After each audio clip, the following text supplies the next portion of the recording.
Сите тие кои ги гледале двете дерби средби на ланското првенство помеѓу Младост НС и ЖФК Кочани, знаат што значи неодигрувањето на вчерашниот натпревар помеѓу лутите ривали.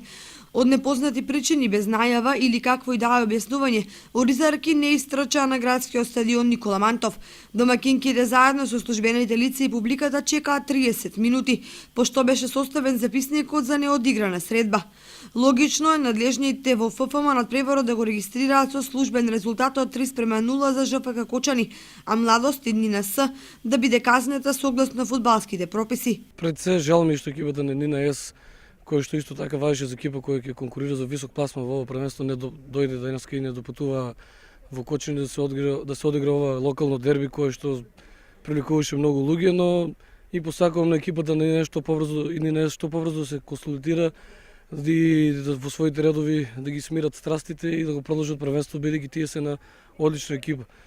Ова мислам дека нема да влие на нас, бидејќи ние не работиме од недела за недела, ние се подготвуваме веќе подолг период. Претходно игравме Лига на шампиони, значи цело лето работиме.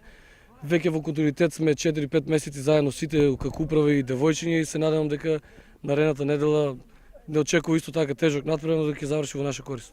Кои се вистинските причини за непојавувањето на оризарки на дербито во Кочани знаат само раководните лица во клубот. Деновиве веројатно ќе има официјални соопштенија и пресконференции.